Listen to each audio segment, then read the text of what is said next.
Hello guys, welcome to my YouTube channel. If you're here for the first time, please hit the subscribe button, turn on the notification bell so that each time we upload a new video you're going to be notified about it. And if you're returning, welcome to Thoughts by Luzinel. I am Luzinel, and I'm going to be talking about put your energy where it is reciprocated. When the year began, I did a video, I think my second video for the year, and I was talking about the lessons I have learned.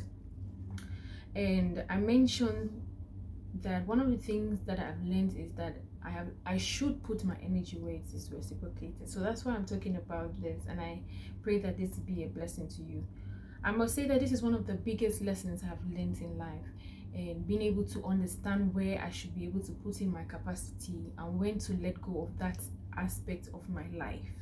And this aspect, actually, this concept applies in every aspect of life: your career, your relationship, your work, wherever. This aspect applies there.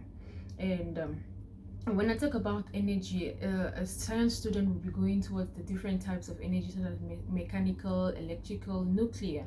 But when I talk of capacity, I mean when I talk of energy, I mean your capacity. And you can only speak to people based on your capacity, and you can only fit in a particular place based on your capacity. And you can probably fit in society based on your capacity in every aspect. And so if you get to understand this, you will know where else or where you should fit in. This is the reason why people upgrade in education and are promoted at work based on the fact that their capacity has increased. You can't be falling in a place where you're bigger than, let me say like that. Just imagine you, let me use the aspect of language. Say you're speaking French in an area where people understand only English. People won't understand you, and communication will not be complete. So if you upgrade in your capacity, in your energy, you need to be able to find where that your energy can suit. The reason why you should be careful to notice this and to live when your capacity has increased or when your capacity is dropping. This is why you should be able to know when to leave. I see many people are struggling in life because they don't know that this place that they are fitting, this place that they are sitting in, that's not their capacity. You keep on doing things that does not fit your capacity. You need to work where your capacity or your energy fits in. Many of us are in relationships that the energy is not reciprocated. If I'm giving an A energy to you, you should be able to, the person in the relationship should also be able to give you that A energy. I saw a quote, and the quote said that you're in love with this guy, but is this guy in love with you? That's being able to exchange energy. This is why people keep on staying in relationships for a very long time. At the end of it, their hearts are broken. It's because the energy you're giving, it needs to be reciprocated. If not, you eat the national cake. All right. No impact is created, and you can get feedback in where your capacity is either higher or lower. When I was a pretty young girl, I was learning how to put fire. We have this 3-side firestone in our countries, mostly in Africa. Not many of us know about this, and I was still learning how to lit fire. And I will put the fire together, I'll lit the rubber that is necessary, light it with a match, and it still will not lit. At some point, I got angry. I carried water and poured it in the fire, and then I had to sit down and catch my air. I think many people have done this before. That was because that was not I didn't know this. My energy can't for this. I didn't know how to do this. My capacity could not hold it. But when I went back and I sat down, I remembered how my mom taught me how to do it. I had to make sure that there's ashes on the floor to make sure that the floor is not cold for the fire to lit. People who know about these things, how these things work, the chemical works and all of that. But you put the ashes, you put the firewood, and make sure that you're lighting the rubber not on the floor but on ashes, on somewhere that is warm, and finally the fire lit. This is what happens to us. We fuel areas in our lives that they are not fueling us back. You can't be in a place where you're not gaining anything. As long as you see that you're not learning anything from somewhere, that is the opportunity for you to live. Like, you will spoil all the things that you have worked for. You will spoil everything that you have worked for once your capacity is not developing, or you're not helping out in the area that you're in. The energy is not there. When I mean of energy, you could be a teacher and you're in a class, you're teaching something that people are not understanding, and you can't drop lower because of the fact that people are not getting. Please stop doing that, because the energy is not being reciprocated and you will struggle. Okay, so I wrote something that if you continue fueling or funding or imputing energy into a ground that is not flaming, you are depreciating. So I repeat that: if you continue fueling or funding or imputing energy into a ground that is not flaming, you are depreciating. And many of us should know this. If you keep on putting energy where it is not reciprocated, you are wasting time, you're wasting resources, you're wasting energy and capacity. You should be able to understand this aspect of life.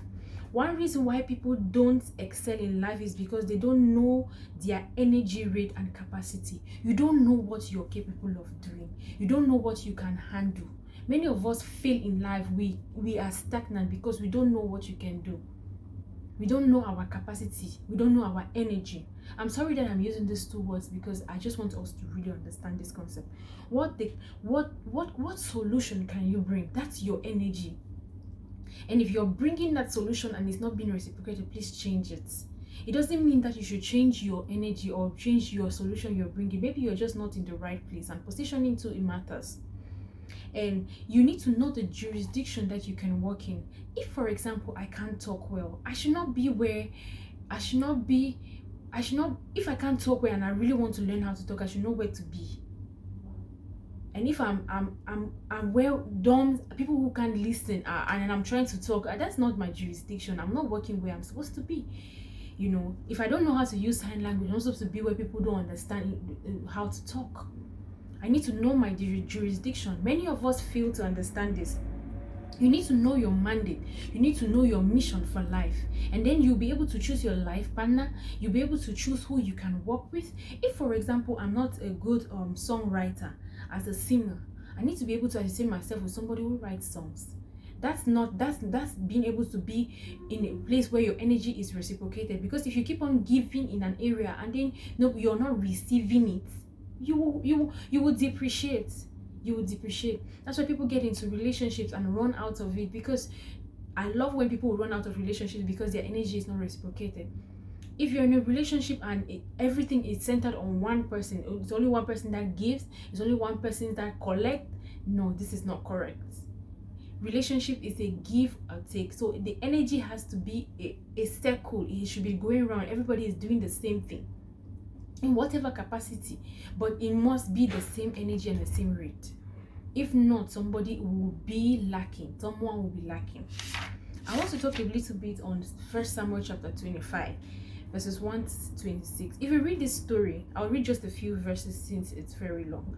Then Samuel died. 1 Samuel 25, verses 1. Then Samuel died, and the Israelites gathered together and lamented for him, and buried him at his home in Ramah.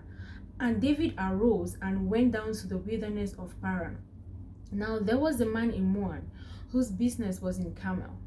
And the man was very rich. He had 3,000 sheep and 3,000 goats. And he was sharing his sheep in Carmel. The name of the man was Nabal, and the name of his wife Abigail. And she was a woman of good understanding and beautiful appearance. But the man was harsh and evil in his doings. He was of the house of Caleb. When David heard in the wilderness that Nabal was sharing his sheep, David sent 10 young men, and David said to the young men, "Go up to Carmel, go to Nabal, and greet him in my name. And thus you shall say to him who lives in prosperity, peace be to you, peace to your house, and peace to all that you have. Now I have heard that you have shearers, your shepherds. Now I have heard that you have shearers. Your shepherds were with us. We did not hurt them, nor were there anything missing from them all the while they were in Carmel. Ask your men, and they will tell you. Therefore, let my young men find favor in your eyes, for we come on a feast day. Please give whatsoever comes to your hand to your servants and to your son David. So when David's young men came, they spoke to Nabal according to all these words in the name of David and waited. Then Nabal answered David's servants and said, who is David? And who is the son of Jesse? Please, I want you to really understand this.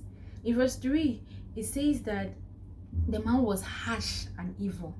This young woman, let me call her Abigail, who is a good and understanding and beautiful in appearance, beautiful woman, gets married to a man who is harsh and evil.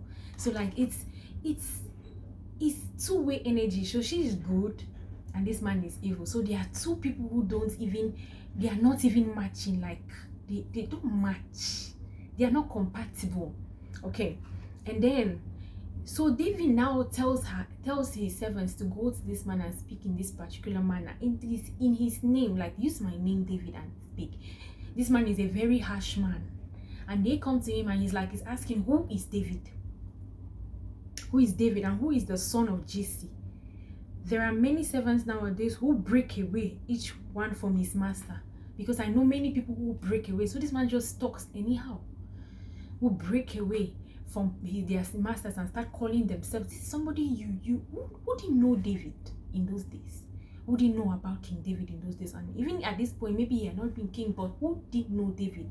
David who killed Goliath? Who didn't know him? And shall I then take my bread and my water and my meat that I have killed from my shearers and give it to men when I do not know where they are from? What kind of statement is this that a man will make? Now, I just want to bring out, if you read all through that, I want to bring up something. This is Abigail. She's a good and understanding woman who gets married to someone who is harsh and evil based on scripture, based on the version I'm reading.